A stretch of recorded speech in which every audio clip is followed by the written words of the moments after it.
Jammin'. Hello, everybody. Welcome to Castline Ministries podcast. And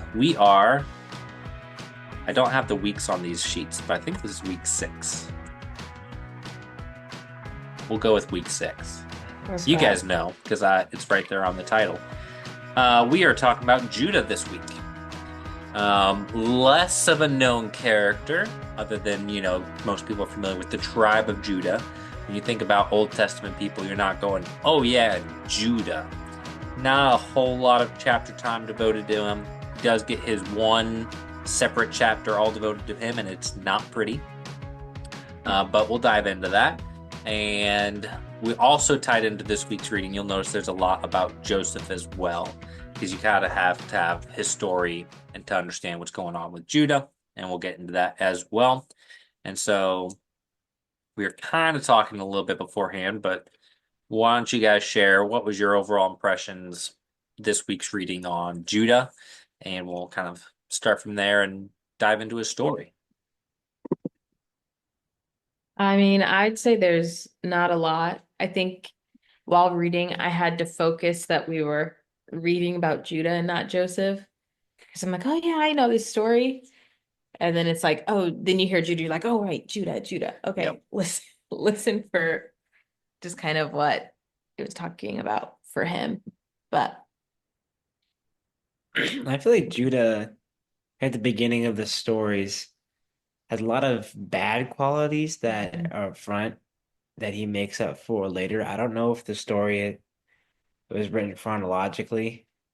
I'm assuming that in the time span between Joseph and like being sold and then the Egypt thing, the bulk of Judah's story happened, or whatever's in the I Bible. think it's pretty chronological as far as I can tell. Yeah. So he definitely made up for his weaknesses. Um, so I guess at the end of the That has day, been my read of his story. So under the title, sometimes I write like a short synopsis of like what each person is. So under Judah, I wrote a story of redemption.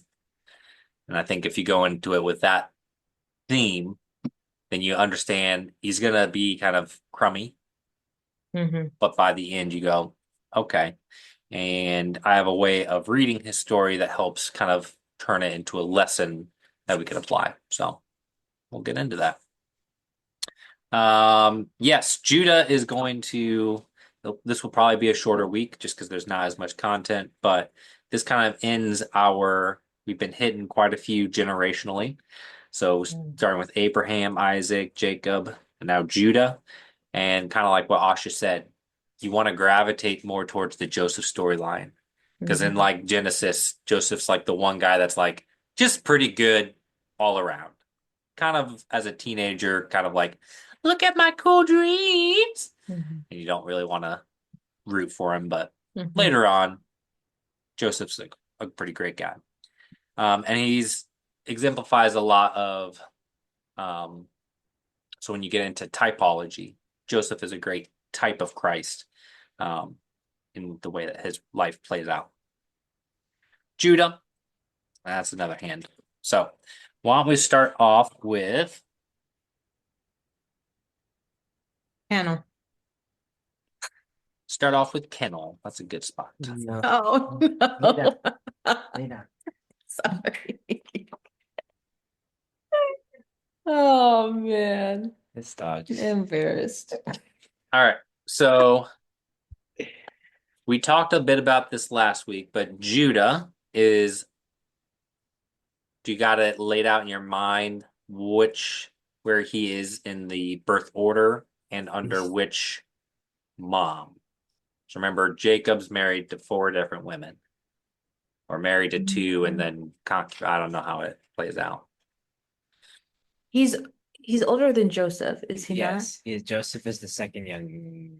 Well, actually, I don't know that one. It's the second youngest. I think Judah's fourth. I don't know who his mom is. I want to say it's Leah Uh-huh. because she had like the first couple. Yep. So I want to say that he was third. That was what was in my head.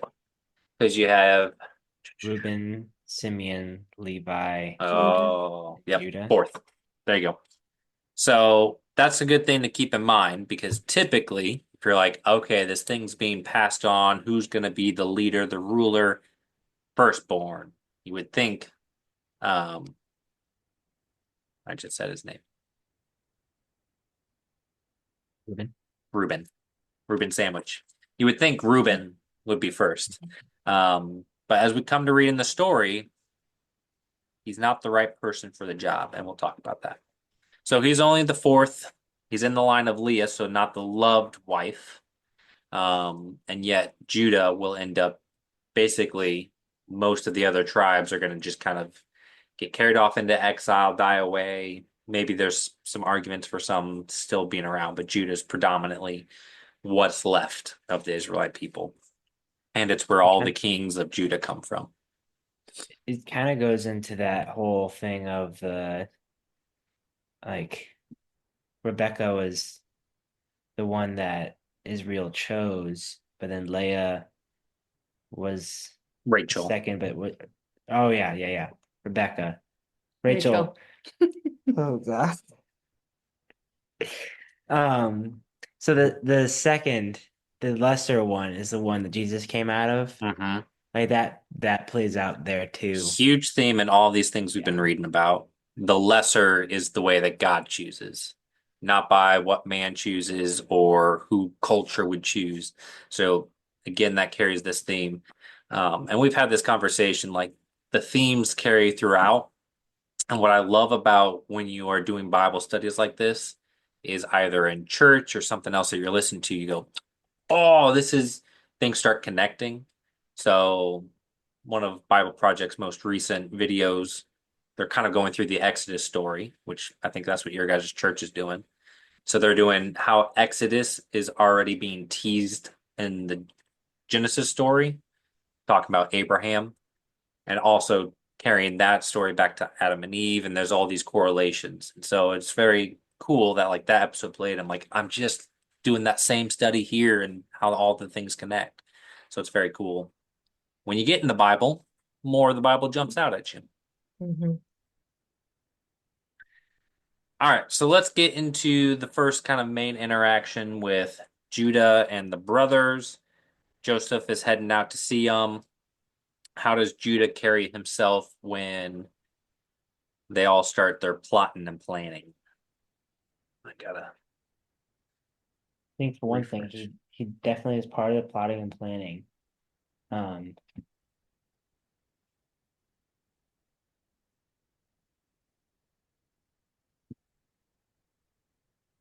I think let's see where it said it. It says It was 37. 37. No. That was James. I lied. I want to say that he was it Reuben? Reuben said not to kill him, Yep. So Reuben and convinced them then just to throw him in a pit. yeah, and then Judah, his idea was to sell him. In my head, I thought it was the same person, Hmm. who That's did why I had to. both. That's why I had to double check. Yeah. Mhm. Um, so I guess in order of like who's the worst brother, the Yeah. best of the brothers, or the second best, because Benjamin is probably the best one. Yeah. Then Reuben and then Judah. So Yep. like, He at least talks them out of killing them, but yeah, does end up selling them off into slavery and sells them to the Ishmaelites. hmm, And I think I brought this up in an earlier conversation. The Ishmaelites, descendants of Abraham's other son, yeah, Ishmael. Ishmael. So these are distant cousins of theirs. So interesting story there, being sold off to them. And how much was he sold for? 20. I think I made a note that there is sort of a similar idea of selling Joseph off pieces of Like, silver. It wasn't the exact Mhm. amount. I think it was 20 yeah, shekels, but kind of that same idea, Jesus being sold off by one of his brothers.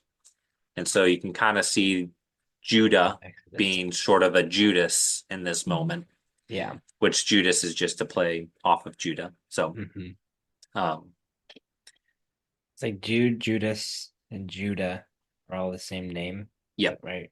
Yeah. yep. So there's that sort of connection going on, kind of betraying his brother. And when you look at Joseph as sort of a type, Christ type, that even plays in more. So that all happens. They trick their One, dad 20 and shekels of silver. 20 I found shekels. So I think it's, once inflation is counted into effect, then it. yeah, then it's equal. Okay, so that's the easy part of the story. Now we have to dive into Judah and Tamar, which is the fun part of It's the your Bible. section. You can talk about that one. So just for those listening, although I know everybody listening is already reading your Bible and doing the study, but I'll just do a quick recap. Judah goes off, takes his flock of sheep and his wife, and they're off living elsewhere among the Canaanites. And they have three sons, and they marry off the oldest son to a woman named Tamar. And the oldest son, it just says that God saw him as doing evil, and so Mhm. God took his life.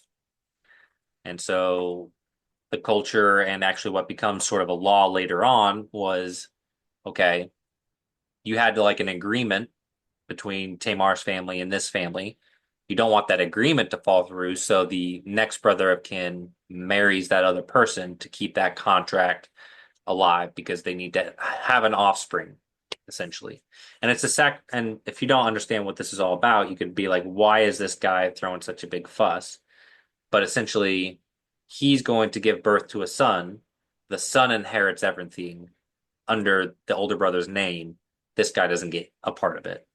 So you are when you what's the term for this?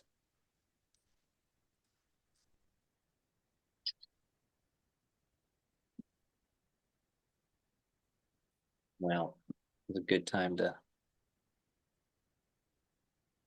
Oh, here we go. Here we go. Levirate marriage. Found it. Now it's gotten So that this off is the my head. process of levirate marriage, where the next of kin, and this will play out in another story we'll read about in Ruth. Levirate marriage is a big part of that story, so that's why I'm pointing it out. Um, but the younger son is being selfish and is like, well, I'm not going to give them a seed for something I'm not even going to get. It's not going to benefit me. So he does some shady stuff, and God's like, that's evil, and he dies. Hmm. And then they're like, well, partly because we don't want to lose another son, and partly because he's young. Why don't you go back and live with your family, and we'll do this marriage thing later? Not really planning to continue the marriage. So this all comes to a head when she finds out they're still not giving me the marriage to him, even though he's grown up. So she tricks Judah, dresses up as a prostitute, sleeps with him, gets pregnant, and then it becomes this whole ordeal where he's like, she's pregnant, stone her. And she's like, but the person who got me pregnant owned these. And then he's like, Guys you had a got change of me. heart. She doesn't need to be Guys, I stoned. think we should let her be. She's okay.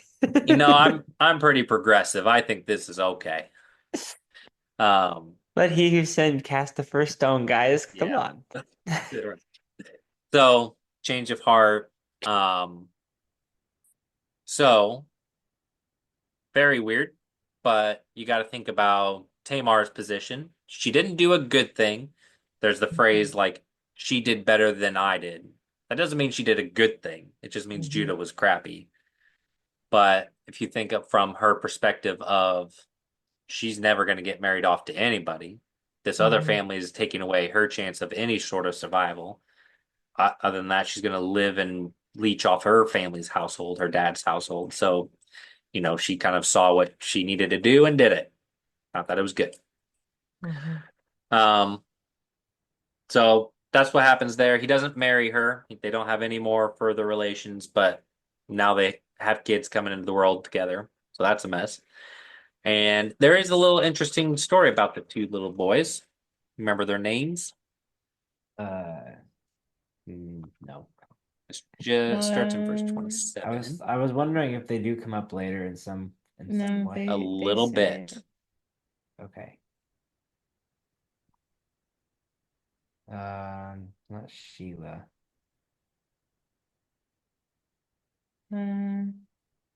There's Perez Zara. and Zara. Perez and Zara. Zara, according to this story, and I've seen my wife give birth twice, so I don't know how this is possible, but Zara sticks his hand out and they tie a cord around it. His hand goes back in. Perez is born, and then Zara is born. That's the story that gets told. Hmm. And I feel like there's Hard labor. something to that. It's, That is a hard labor. it said mentioned something about what a breach you have made for yourself. Yeah. I don't know if that means anything about the birth. I know breaching Yeah. is. Could just be translation. I feel like, and this might be something fun to dig into, because there's like the scarlet thread. Does the scarlet thread mean something? Um, like I'm just interested in the story, and I think there's something to it, but I haven't had time to look into it. But now, so here's the argument. So, who's the firstborn in that situation? Zara.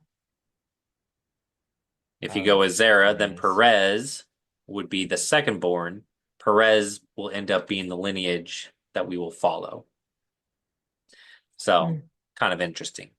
So you're saying Perez was theoretically the second born? Yeah, Okay. if you The count first to the Zara sticking his last. hand out. But So, then would Zara be technically like born twice or born again? who knows? That's why I want to Let's dig make more it into more that story. complicated. I just want to point out Perez, even though there's not a lot about him, is the lineage that we'll follow. Um, there is one more comment about Perez, and it's actually, we'll get to it again when we're in Ruth, but right at the end of Ruth, I'm sure we can find it real quick. After Deuteronomy, after Perez means a Joshua, breach. Yeah, Ruth. that's what it says. Oh yeah. That's a horrible name. My name means breach.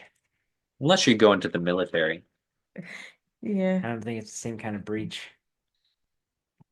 Let's see here. So at the end of Ruth, they're all celebrating because Boaz and Ruth gave birth to a son.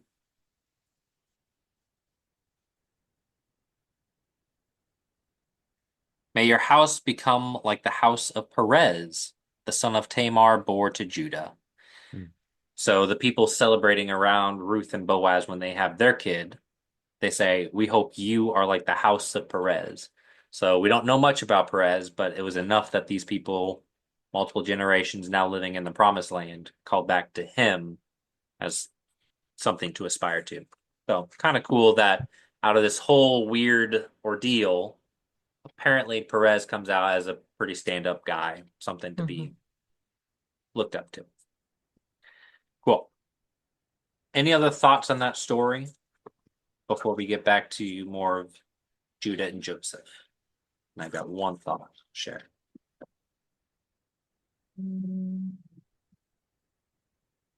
No, I think they're all. Go ahead and go.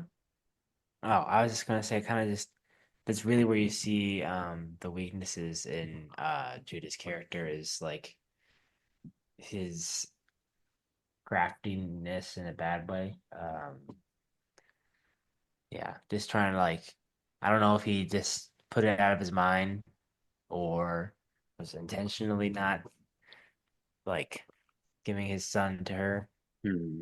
Um, but like after the Joseph thing, and I don't know, maybe he learned his lesson from this. This is the definition of hitting rock bottom, would be Yeah. that. Yeah. Hmm. So we can expect to see better things from him moving forward. So this kind of fell under my personal application when I first kind of began reading the story. This is how I read this. So the story, this whole event, it starts off with Judah moving away from his father's household to Canaan. So, and the way I kind of interpret that is he's leaving not only his family, but the family God So he's like leaving God and living with the world. You even see this with he's going with his buddy to this town, and he goes like he's living a life with people who are like, go for it, dude, sleep like they're not living around the right people. Mhm.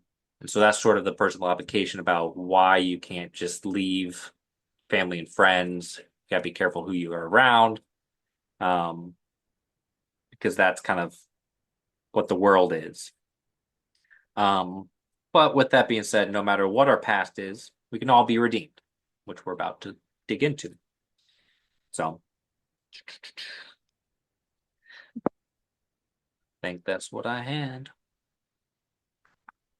All right, now that we're caught up, and for the rest of the story, it seems like Judah's around his family again. So like it seemed like Mhm. he did come back to the Or household, like, or the famine brought him back. or the famine brought him back, or something like So that. like, if you So get to the low spot and then something like that happens, yep. yeah. All right.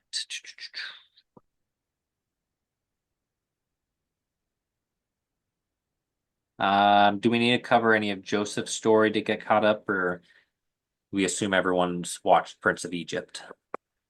That's Moses. Pause the episode right now. Wrong story. And didn't DreamWorks make a Joseph movie? Maybe Yeah. they did do a Joseph. They did do a I Joseph. Okay. didn't I didn't reference the right one. Pause the movie right now. Go set up your Disney Plus account.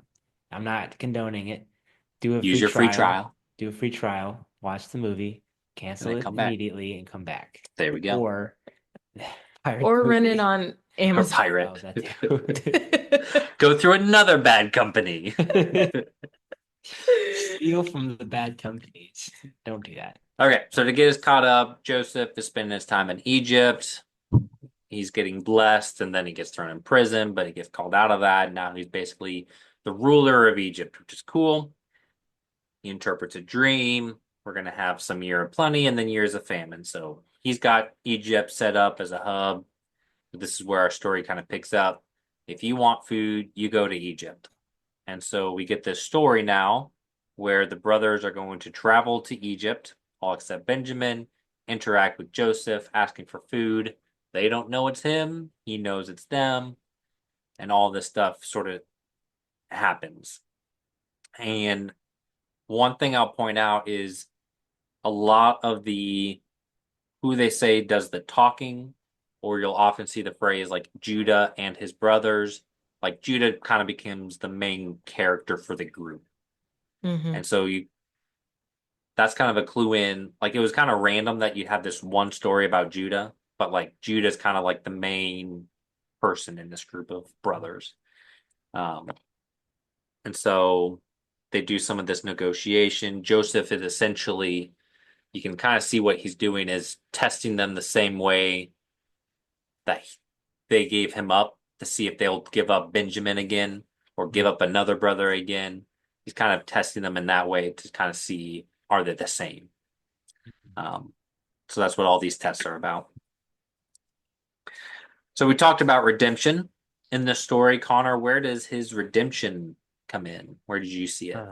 I saw it in the second time they came back, but I'm guessing that I'm looking at a quick scan to see if I see Judah. Well, when they went to see the father. I know. Um, I don't see his name. And when they returned to his father, when they returned to Israel. Um, but when I saw it, it was when they came back from for a second time. Um, I think to get Simeon and to get more food, and with Benjamin, um, Judah kind of led the charge there. He told his father to give him Benjamin to take with him, and then um, kind of acted as the parental figure, if not like guardian for Benjamin. Mm-hmm. And then when they got caught, or when Joseph set them up to get them back, I put this down as a foreshadowing of Jesus. He he took Benjamin's place, as like he tried to at least. He was like, Right. take me instead of the boy, which kind of made me think of like Jesus and his sacrifice. Now, he wasn't the first person to try to persuade their dad to release Benjamin. He was actually Yeah, the second person. Reuben tries it first. yeah. Verse 37 in chapter 42, it says, Then Reuben said to his father, You can kill my two sons if I don't bring him back to you.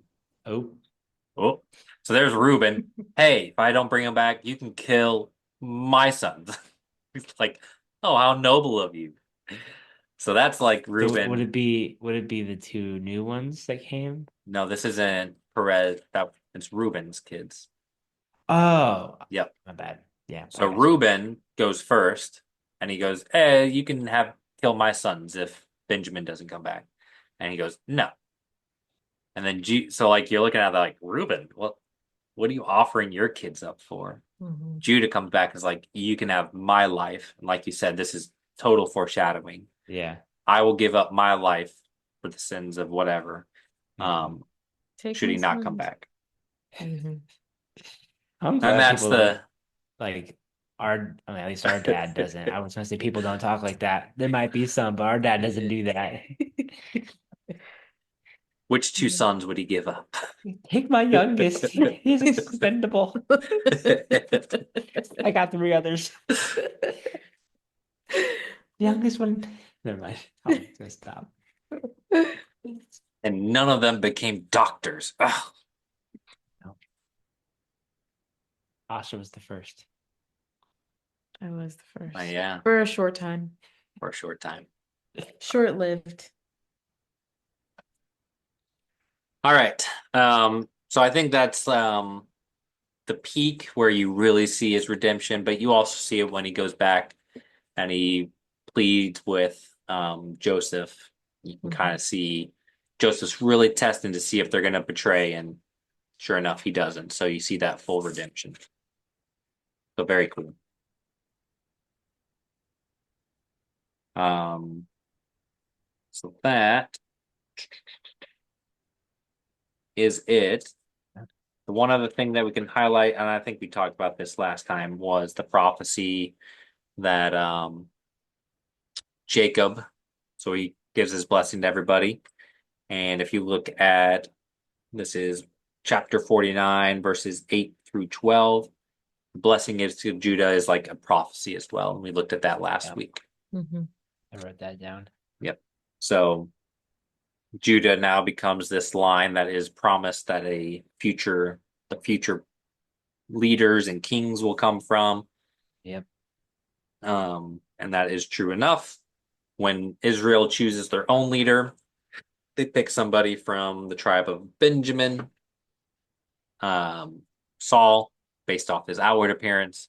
When God chooses, he chooses from Judah, off the inward, King David. Mhm. That doesn't mean all of the kings were great. In fact, we're going to get to all of the kings at the end of this, and you got a lot of them to go through. And so I just did, as I read through each one, I gave them a grade. It was like, you get an A, you get an A, C minus, F. Yeah. So cool. Any other thoughts that you guys have on Judah? I don't know. So Revelations 5:5, we read Yes. that verse.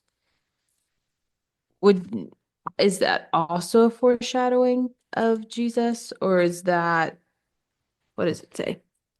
Getting there. Oops, go far. Rev.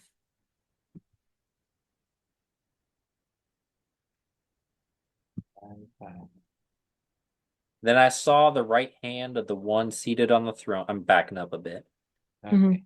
Of the throne scroll, writing on both sides, sealed with seven seals. I also saw a mighty angel proclaiming with a loud voice, Who is worthy to open the scroll and break its seals? But no one in heaven or on earth or under the earth was able to open the scroll or even look in it. I wept and wept because no one was found worthy to open the scroll or even to look in it. Then one of the elders said to me, Do not weep. Look, The lion from the tribe of Judah, the root of David, has conquered, so that he is able to open the scroll and its seven seals. So I would say yes, this is. Oh, my camera is. There we go. Hi, everybody. This is saying that when we get to the end times, Mhm. whatever that looks like, because no one's got the right eschatology, or someone does, and we don't know who. That whatever this revealing is, it seems like Jesus, who would be in the line of Judah. The root of David is another thing that will come up later in our readings. Um, that's Jesus. And then that's confirmed in verse 6. Then I saw one like a slaughtered lamb standing in the midst of the throne and the four living creatures. He had seven horns and seven eyes, which are the Spirit of God sent into all earth. He went and took the scroll of the right hand of the one seated on the throne. And it keeps going on. Some songs are sung, but yeah. Revelations is People a whole can of understand this stuff. worms. Mhm. Some people know like how to So get if you out of stick that. around with my stuff, we'll eventually get to Revelations. And like I said, we'll get to it in the end. So, but I think to understand Revelations, you got to understand a lot more of the Bible. Yeah. So I think the next big one I want to tackle is Hebrews. And Back after this. it's on my to-do list to start. Mm. But I probably won't be done for a long time because now that Bible Thinker is doing a Hebrew series, I'm kind of like tied to. So Yeah. he just finished getting through chapter one. So Mhm. now I can look at his notes. What are the key references he's making back so I can create something good? But he's not going to be done with Hebrews for a long time. So I won't Yeah. be done for a long time. Mhm. So we just went through Adam and Eve, Noah, Abraham, Isaac, Jacob, Judah. And that took you through pretty much a lot of the book of Genesis. What was your guys' thoughts of going through Genesis, looking at these different people? They all need Jesus. Mhm. Henceforth, the foreshadowing of why he's coming, because they Yeah. need him. Because they are just like us, or Yeah. we're just like them. I found every time I've judged the people in the Bible, God puts it like my story next to him. Mhm. Like a good example was why couldn't the Israelites wait 40 days for no Moses to come back? And God goes, hey, remember that thing I asked you to like fast from? You couldn't even make it 30 days. And I was like, oh. Yeah, I'm Yeah. like the Israelites, they were better than me. Yep. So It's a good attitude to have going to the Old Testament. Because I remember Mhm. growing up as a kid, I was just always like, we learned about, like, you guys are idiots again. Mhm. But yeah, when you grow up, you're like, oh, yeah, humans and myself. Mhm. Yeah. Yeah. Well, cool.